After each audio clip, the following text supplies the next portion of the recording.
exam problems. In this video, we'll go over the first 10 problems of the practice final exam problem set. We find the limit if it exists, and if it doesn't exist, it does not exist. So we've seen this before the first midterm.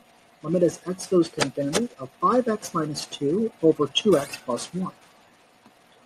Now here, we notice the degree of the polynomial in the numerator is the same as the degree of the polynomial in the denominator.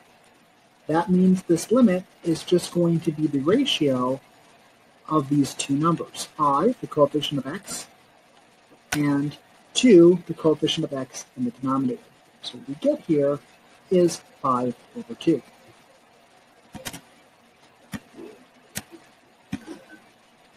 Second question is very similar. Notice what happens in the numerator for very large values of t, as t goes to infinity. Square root of t is small compared to t squared, and 8t is small compared to minus t squared, at least in absolute values. So these two terms, t squared in the numerator and negative t squared in the denominator, dominate for large values of t. If you divide t squared by negative t squared, what do we get? 1 over negative 1, which is just negative 1. That's our answer.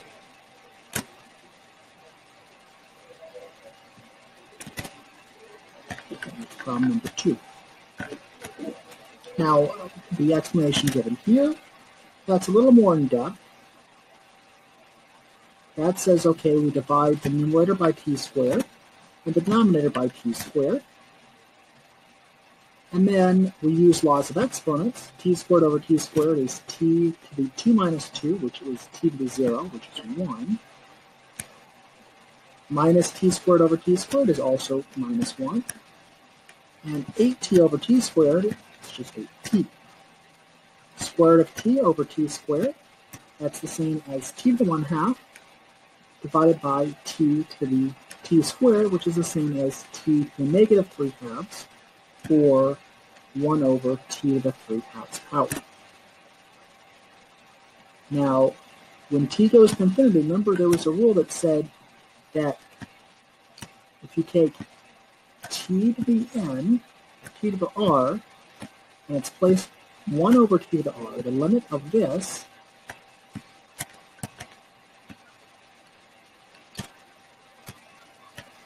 as t approaches infinity is equal to 0, provided r is some number that's larger than 0. So that means these terms, 1 over t to the 3/2 power and 8 over t, both go to 0. So we're left with 1 over negative 1, which is, of course, negative 1. Let's go on to number 3. Our job here is to find the limit, and if an answer does not exist, enter D and E.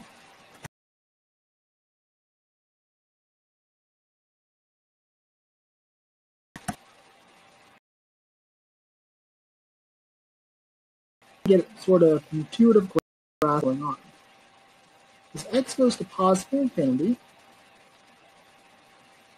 this is 16x squared plus x. What dominates is 16x squared.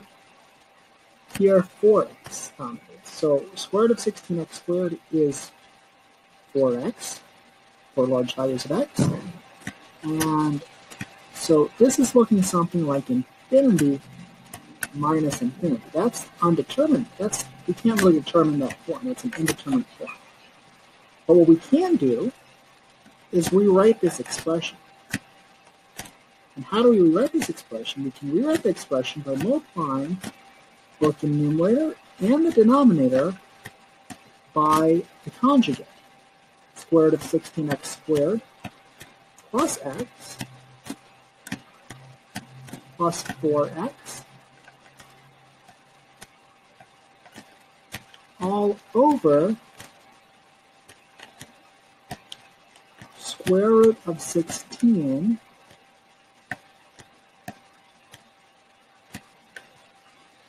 x squared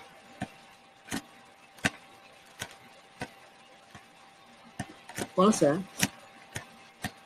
plus 4. Now notice, when you multiply this conjugate by this, what we end up with, we're multiplying two factors in the difference of two squares. So we end up with the square of the radical to get what's inside the radical, 16x squared plus x minus the square of 4x, which is, as we said, 16 squared. 16x squared and 16x squared cancel, so we're left with x over the square root of 16x squared plus x plus 4x. Now, what happens for large values of x? These guys cancel, so what we're left with is x over square root of 16 x squared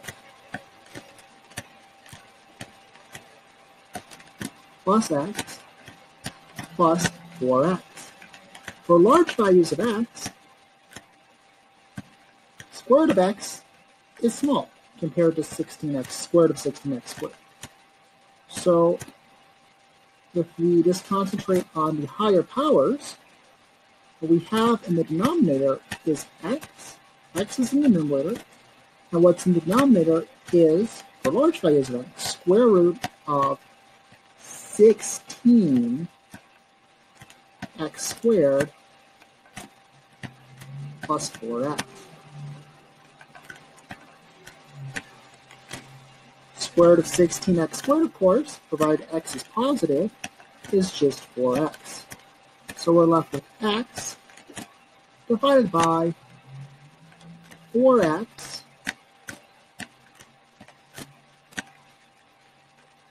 plus 4x, which is the same as x over 8x. That's the same as 1 over 8. And there's your answer. Because x is canceled, x in the numerator cancels with x in the denominator, so we're left with this answer of 1. So it's important, we can't just say, okay, automatically this. We can't just say, okay, well, for x large, this is approximately 4x. It's true, it is approximately 4x for x large. But that's not going to cancel out with this 4x because both are close to infinity. We can't make that conclusion about those canceling unless they are in the form something over something. So we need to change this to a quotient before we can compare the numerator and the denominator. So actually this is important later on because you've seen in L'Hopital's rule, right? You need the indeterminate form to be infinity over infinity. Not, as what we have here, infinity minus infinity. Both are indeterminate forms, but this one is the one that's used to evaluate limits. Okay, both here using algebra and later on using L'Hopital's rule.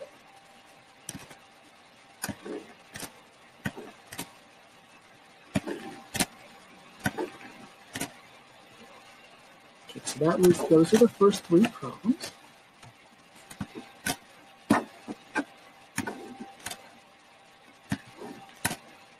Now the next problem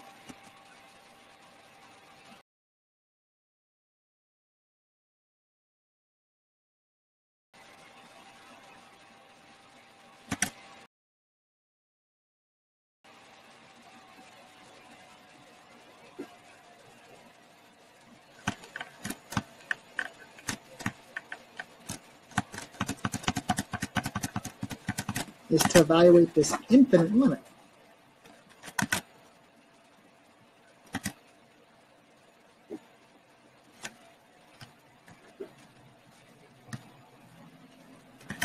Here, so this is saying, okay, it has several steps and so forth. But let's just compute it here. Notice, what does the numerator go to? The numerator, if we plug in -7, the numerator goes to -7 plus 6, which is the same as -1. The denominator goes to 0, but now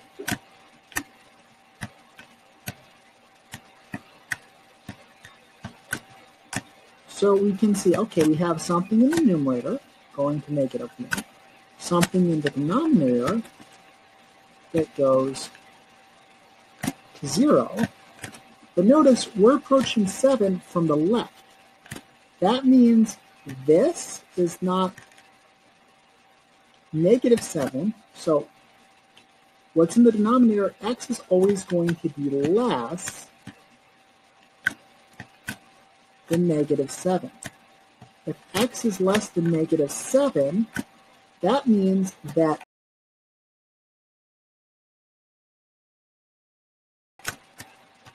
+7 is going to be less than 0. So the denominator is also less than 0. The numerator is going to a negative number. The denominator is going to 0, but it is negative. So that means that this is going to a negative number over some little small number that is also negative. So remember, when we define -1 by a very small number, what we're getting is going to be a very large number in absolute value. But because we're dividing by a negative number, this is going to be positive infinity. So this infinite limit is equal to positive infinity. Had this been going just -7 from the right, then it would have been negative infinity. Okay. The next infinite limit question asks you to determine the infinite limit as x goes to 5 from the left of e to the x over x minus 5 cubed. Now, e to the x, as x goes to 5 from the left, or x goes to 5 from the right, this numerator is just going to go to e to the 5th. The denominator is going to what? X minus 5 is negative if x is less than 5. That means this is going to 0, or 0 cubed, but it's a negative number here. So we're dividing a positive number by a negative number. Positive over negative equals negative. Therefore, what we have is negative infinity. So again, if we have some constant, we divide by 0, depending upon whether what's down here is approached from the left or the right. This is going to positive infinity or minus infinity. Now, it might not exist if, let's say, we were asked from just the direct, not a one-sided limit, but a two-sided limit. In that case, this limit would not exist. Next product. Evaluate the limit if it exists. If it does not exist, enter does not exist. And if h goes to 0, 2 plus h squared minus 4, that's the same as 4 plus. So here, this is just using algebra. The numerator becomes, and they have this explanation here, 2 plus h squared. When you expand it, it becomes 4 plus 4h plus h squared minus 4. These 4's cancel, so we're left with 4h plus h squared in the numerator. And now we can factor out h from both 4h and h squared. When we factor out h, we get h times 4 plus h. The h's cancel, we're left with 4 plus h. And now we just plug and chug, plug in h equal to 0 to get 4 plus 0, which is 4.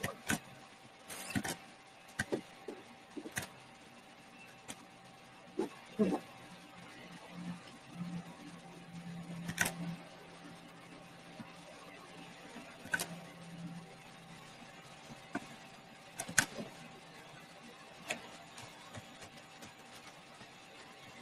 The graphs of f and g are given. Use them to evaluate the limit if they exist. If they do not exist, the answer does not exist. Now here, so as you can see in this case, we're asked to find the limit as x goes to 2 of f plus g. Now notice this is going to be the sum from limit laws. This is going to be the same as the sum limit x goes to 2 of f of x plus limit x goes to 2 of g of x. As x goes to 2, the function f goes to 2. You can see that here. As x goes to 2, the function g goes to 0. So this is going to be 2 plus 0, which is just 2. Same thing. When x goes to 1, what does f go to? It goes to 1. But what does g go to? It doesn't exist. On the left, g goes to positive 2. On the right, g goes to positive 1. So this does not exist. The limit of, as x goes to 0, of f times g, that's the same as the limit as x goes to 0 of f, times the limit as x goes to 0 of g. As x goes to 0, f goes to 0. As x goes to 0, 2. 0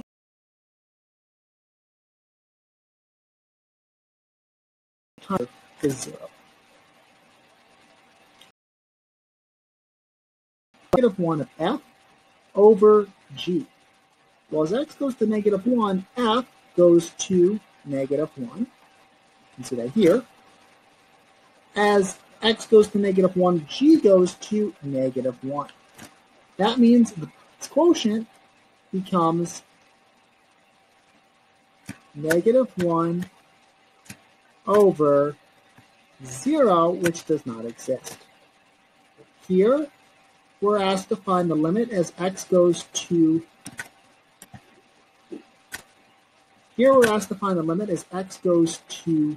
2 of x cubed times f of x. Now, as x goes to 2, what does f of x go to? We saw it goes to 2. So this is going to be, from limit laws, 2 cubed, which is 8, times 2, which is 16. Limit as x goes to 1 of 3 plus f of x. Well, as x goes to 1, f goes to 1. We can see that here. Square root of 3 plus 1 is square root of 4, which is just 2. Square root of 4 is equal to positive 2.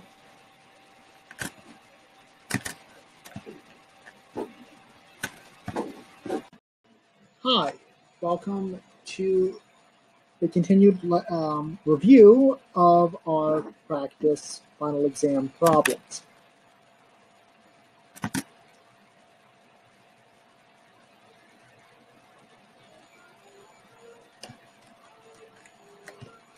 In this next problem, you're asked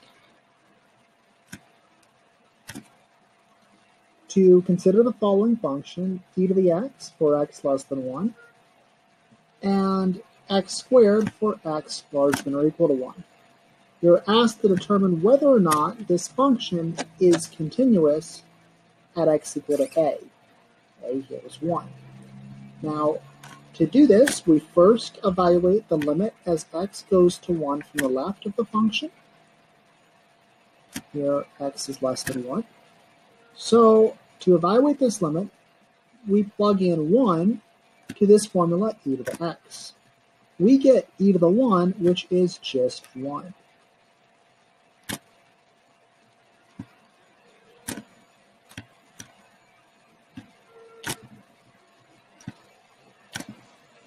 Likewise, when x is larger than or equal to 1, so as x approaches 1 from the right, we use this formula for the function x squared.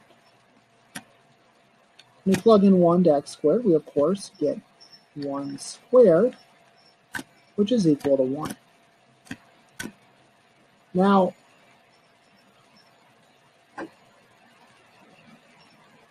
these two numbers, e and 1, are not equal. 1 is less than e. So the limit as x goes to 1 does not exist. Remember, this limit is going to exist only if these two limits, the one-side limits as x goes to 1 from the left, and the one-side limit as x goes to 1 from the right, exist and are equal. So f is therefore discontinuous at x equal to 1. Now, we're asked to sketch a graph of the function.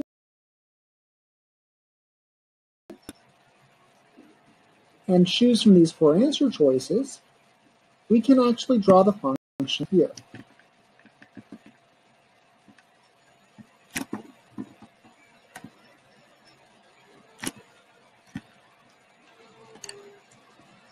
The function is x e to the x when x is less than 1. So it looks like this.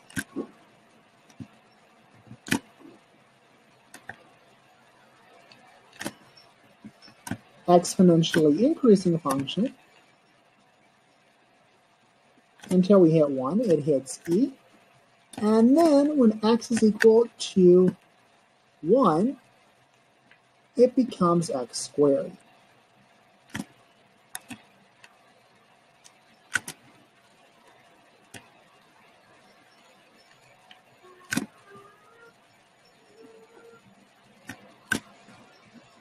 So we sketch the graph of the function.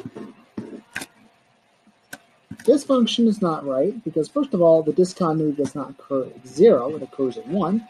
And secondly, the function is e to the x for x larger than 1, not x larger than 0.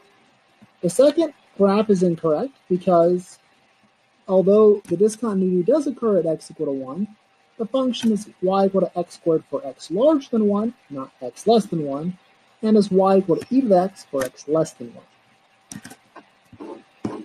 This is the correct graph, the third choice, because the function is y equal to e to the x for x less than positive 1, and it's y equal to x squared for x larger than 1. So this is the correct answer choice.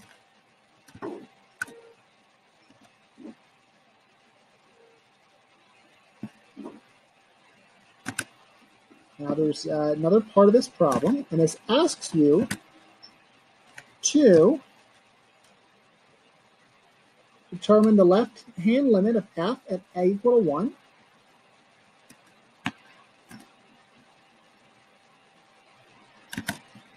So this is just the conclusion. These limits don't exist, and therefore the function is discontinuous at x equal to 1. Go on to problem number 9. What values c is the function continuous on all real numbers? Now notice what this means is that the limit from the left has to be equal to the limit from the right if it's going to be continuous. We can see that the limit from the left is c times x squared, which is 3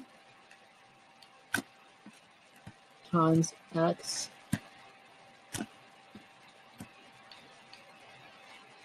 squared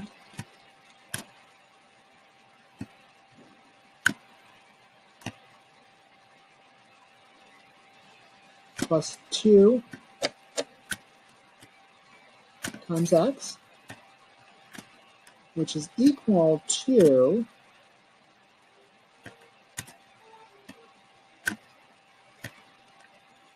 x cubed minus, sorry, that was incorrect. When x is equal to 3, the right-hand side becomes 9, because 3 squared is 9. 9c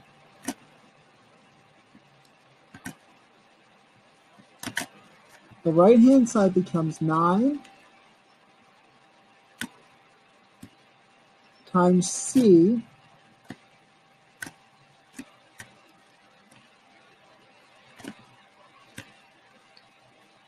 plus 2 times 3. So it becomes 9c plus 6.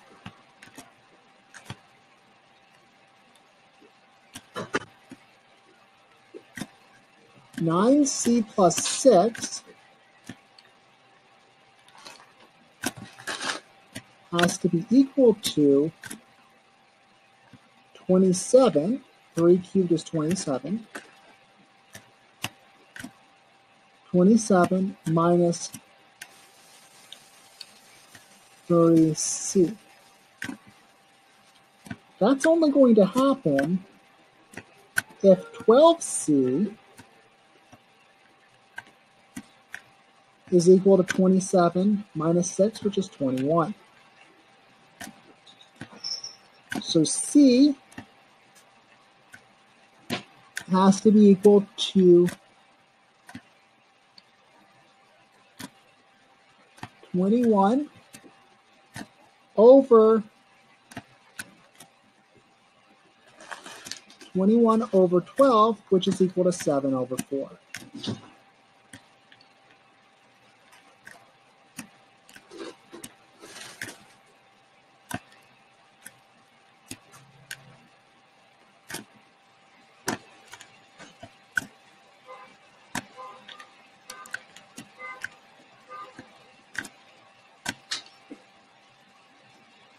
And there's our answer.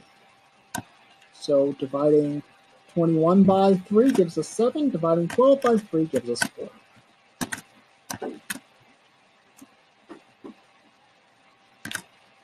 Now to problem number 10. This graph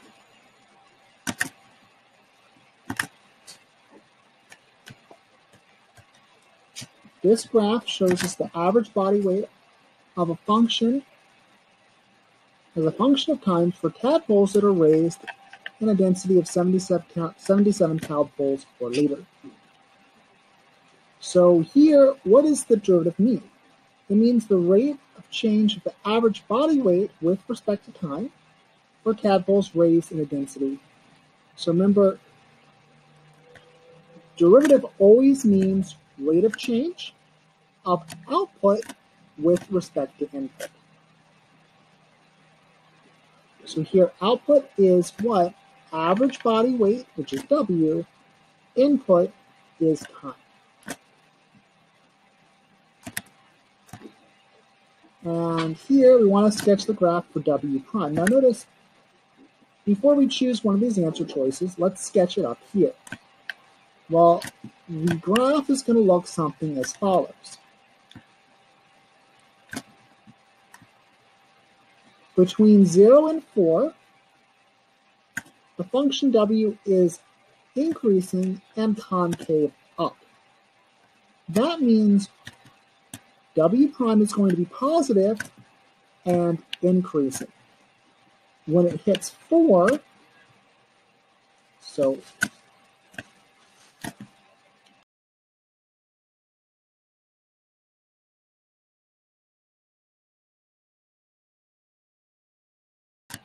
what W prime is decreasing. Why? Because W is concave down. So this means that our function should look something like this. W prime starts out increasing until we hit 4, and then it starts decreasing. None of those other answer choices show that shape.